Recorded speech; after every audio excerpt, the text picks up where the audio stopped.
Amigos queridos, que todos tenhamos um bom dia, um dia de alegria, de confiança e de muita esperança. Hoje nós vamos ler, dando continuidade ao capítulo 26, Dai gratuitamente, que gratuitamente recebeste. É o item 3, preces pagas. Disse em seguida a seus discípulos diante de todo o povo que o escutava: Precatai-vos dos escribas que se exibem a passear com longas túnicas, que gostam de ser saudados nas praças públicas e de ocupar os primeiros assentos nas sinagogas e os primeiros lugares nos festins, que, a pretexto de extensas preces, devoram as casas das viúvas. Essas pessoas receberão condenação mais rigorosa. São Lucas, capítulo 20, versículo 45 a 47, São Marcos, capítulo 12, versículo 38, 40, e São Mateus, capítulo 23, versículo 14.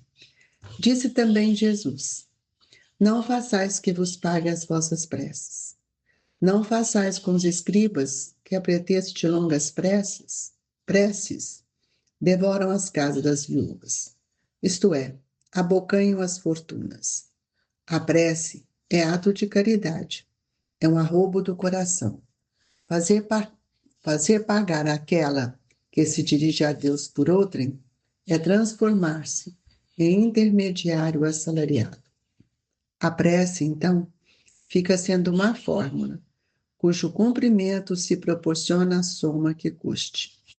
Ora, uma de duas: Deus ou não mede as suas graças pelo número das palavras, se estas forem necessárias em grande número, porque dizê-las poucas ou quase nenhuma, por aqueles que não pode pagar.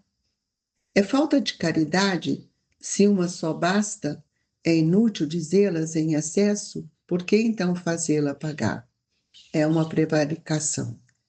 Deus não vende os benefícios que concede, como pais que não é sequer o distribuidor deles, que não pode garantir a sua obtenção, cobraria um pedido que talvez nenhum resultado produza?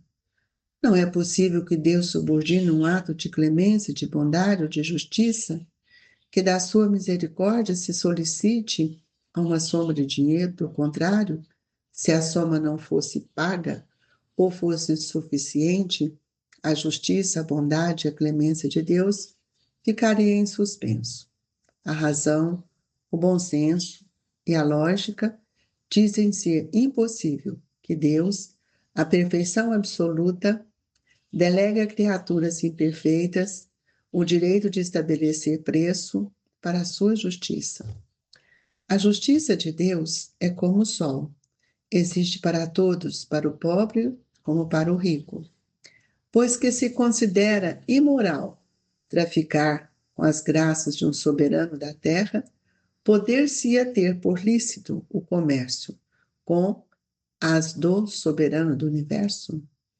Ainda outro inconveniente apresentam as preces pagas.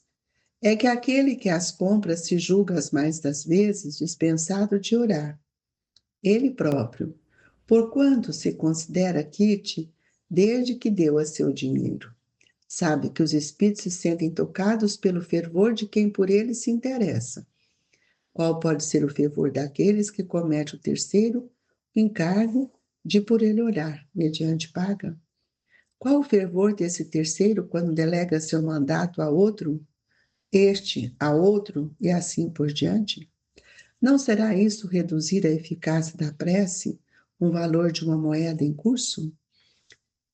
Convidamos a todos a refletir nessa lição dessa manhã, pedindo a Jesus que nos ilumine, que clareie os nossos pensamentos, a fim de que possamos compreender o nosso dever.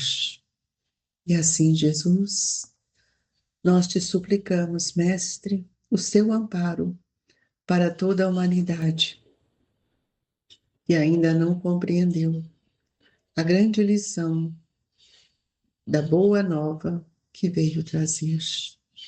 Mestre Jesus, amparai os enfermos, os doentes da mente, aqueles que se encontram nas penitenciárias, com ainda o pensamento ligado ao mal, ao interesse e o distanciamento da lei de Deus. Dai-nos força para prosseguirmos, Jesus, para semear nos corações a verdade, e que a doce e inefável paz do seu amor sustente-nos hoje e por todo sempre, Senhor. Que assim seja. Amigos, gostaríamos de perguntar-lhes qual é o valor de pagar o outro para orar por aqueles que muitas vezes nós queremos bem ou aqueles outros que ainda não queremos bem. Então, nós vamos ver e vamos convidar a todos a refletir na atualidade. Quando Jesus nos disse: precatai-vos dos escribas que se exibem a passear com longas túnicas, que gostam de ser saudados na praça públicas e de ocupar os primeiros assentos nas sinagogas e os primeiros lugares nos festins. O que nós podemos pensar disso no momento atual? Nós precisamos ter olhos de ver que muitos daqueles que ainda cobram as preces, que ainda falam em nome de Deus, que são representantes do Cristo na terra, que vestem as suas longas túnicas, nós precisamos refletir onde mora a humildade. Onde está a simplicidade? Porque veja bem, nós estamos convidando a todos a refletir no que Jesus tem nos ensinado, e não os que os homens têm dito. E muitas vezes nós somos abençoados por homens que não trazem o coração puro. São túmulos caiados por fora, como nos diz a lição do escândalo. Então nós precisamos entender que nós não podemos pagar ou cobrar as preces que pedimos e que fazemos. Porque a prece, meus amigos, ela é um ato de caridade. É aquilo que sai do nosso coração, aquilo que é dirigido a Deus em favor do nosso irmão. Como é que eu vou pagar alguma coisa que não sou eu que dou? Quem dá é o Pai. Veja como nós ainda fomos tão enganados e até hoje estamos vivendo neste engano. De que forma eu vou dar cumprimento aos ensinamentos do Cristo sem refletir neles? Ora, nós precisamos ver que Deus, Ele não mede o que Ele nos oferece. E nós, muitas vezes, não reconhecemos que não adianta eu pagar uma quantia para que o outro ore por ele, porque essa prece, ela não tem sentimento. Essa prece não alcança onde nós desejamos que ela alcançasse. Porque a prece, ela pede sintonia. A prece, ela me pede uma atenção e uma vibração. Então, nós vamos ver que quando eu vou pagar, ou eu vou lá pedir para que o outro reze, é falta de caridade de quem faz e muitas vezes de ignorância de quem paga. Porque Deus não vende os benefícios que nos concede. Muito pelo contrário. Ele nos dá em abundância. E nós, muitas vezes, é que não temos fé em nós mesmos. Por isso nós pedimos a ajuda do outro. Quando você vai a uma casa espírita, eu acredito que você nunca tenha pago. Que você coloca os nomes daqueles que você roga por eles, pedindo ajuda, E a espiritualidade nunca te perguntou quanto você vai pagar, que soma em dinheiro. A gratidão é algo que nasce dentro de nós. E quando somos acolhidos no coração desses espíritos queridos, nós sentimos uma profunda gratidão. E aí nós percebemos quanto a providência divina tem nos ajudado. O que nós desejamos? Nós desejamos ajudar o outro. Não que nós estejamos pagando, mas sentindo a satisfação de compartilhar com o crescimento e com o bem-estar de outros irmãos. Nós todos já estamos no nível de inteligência que somos capazes de observar e de sentir o que o Evangelho está nos indicando. O Evangelho é um caminho, é uma lição que o Cristo nos trouxe. E é por isso que muitas vezes nós deixamos de lado aquele conhecimento que a espiritualidade nos oferece por meio da doutrina espírita. A razão, o bom senso, a lógica, nos mostra quanto nós precisamos criar dentro de nós um vínculo maior com a espiritualidade. A justiça de Deus, ela não se faz para esse ou para aquele. A justiça de Deus é como o sol.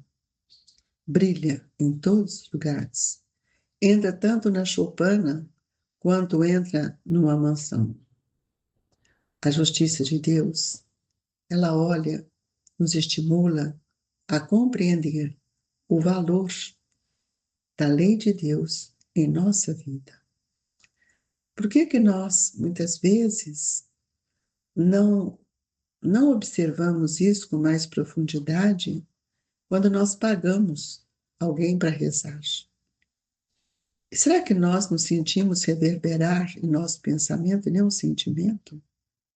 Mas aqueles que nós estamos pedindo para que eles possam olhar por nós, eles vão perceber que nós não estamos ligados a ele mais. E eles sofrem com isso. Nós sabemos que o dinheiro não compra a vibração. O dinheiro não ameniza a saudade. E sabe, muitas vezes nós sabemos que os espíritos sentem profundamente tocados quando as nossas orações chegam até eles. Muitas vezes a gente vê as coisas e não reflete, ou vê e não enxerga. No nosso lar, há uma passagem, porque nós reconhecemos ainda a altivez de muitos que cuidam das pessoas. André Luiz era um médico, e quando encarnado, ele não tinha as ligações divinas como nós hoje já temos a compreensão, apesar de ter feito o bem e ter sido um espírito bastante inteligente. Mas nós percebemos que aquelas pessoas que foram atendidas por ele gratuitamente, que tiveram por ele gratidão, mesmo no mundo espiritual, continuavam a orar por ele. E é isso que nós precisamos entender. Este vínculo, esse ato de fervor é um ato que nos dá profunda alegria. E nós não podemos, então, reduzir a eficácia da prece ao valor de uma moeda. Então, é um momento em que nós estamos sendo convidados a viver, a perceber quanto nós precisamos orar. Orar verdadeiramente, porque no reino de Deus, nós vimos que Jesus, para anunciar o reino de Deus, ele nos trouxe que o reino de Deus era semelhante a um homem pai de família, que saiu de madrugada assalariar trabalhadores para a sua vinha. E que hora nós já nos encontramos agora.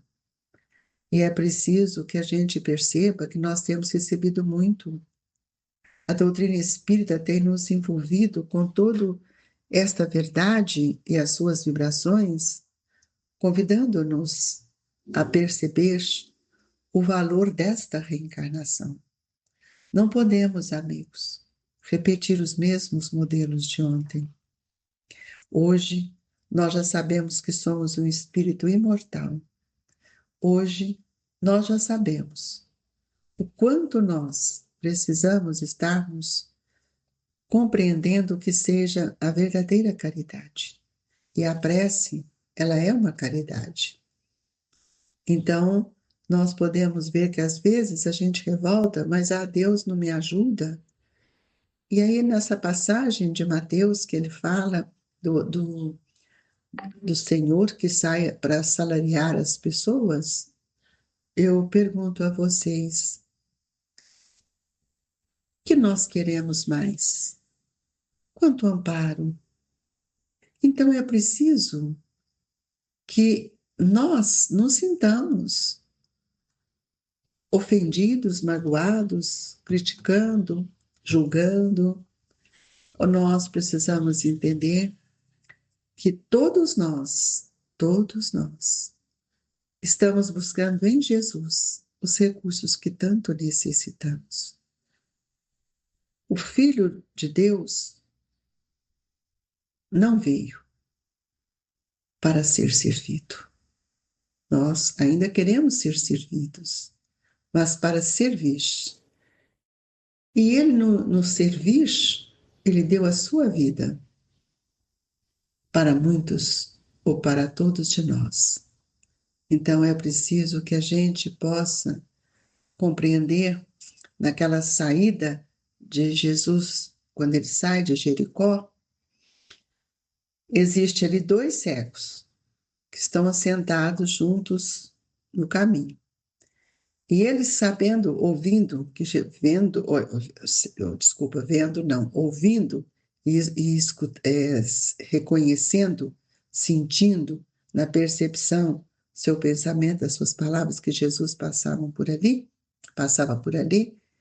eles também clamaram: Senhor, Filho de Davi, tem misericórdia de nós. E o que todos faziam? Repreendiam, mandavam descalar a boca, porque eles se achavam que eles eram melhor. E eles gritavam: Senhor, Filho de Davi, tem misericórdia de nós. E Jesus, com a sensibilidade amorosa deste espírito, parou e perguntou: que queres que eu vos faça? E eles então responderam de uma forma que nós precisamos também refletir: Senhor, os nossos olhos sejam abertos. Os nossos olhos também estão fechados para essa verdade, amigo. E não somos mais cegos, mas estamos com os olhos fechados para a verdade. E Jesus, naquele momento, ele não dá uma resposta atravessada. Ele é movido por uma íntima compaixão. Toca os olhos e logo os olhos daqueles cegos passaram a ver. E eles o seguiram. Mas não é porque eles seguiram, porque eles ficaram enxergando. Nós precisamos compreender que quando nós estamos com os olhos abertos, nós estamos abertos para a verdade, para a grandeza da oportunidade que Deus nos concede. E é isso que venho falar nesta manhã. Estejamos abertos, amigos, prontos para servir Jesus. E que o Mestre nos abençoe. E que nesta hora possamos rogar a Ele o amparo do passe, a sustentação para todos nós. Mestre querido, envolva-nos na sua vibração, para que o passe nos sustente e que a água possa ser fluidificada com a benesse do seu amor. E assim, Senhor, com o coração repleto de gratidão, nós deixamos no coração de nossos irmãos as vibrações e o calor que o Evangelho nos permite, trazido pelo Grupo Espírita Esperança e Caridade, Colégio Allan Kardec. Fica com Deus, que assim seja.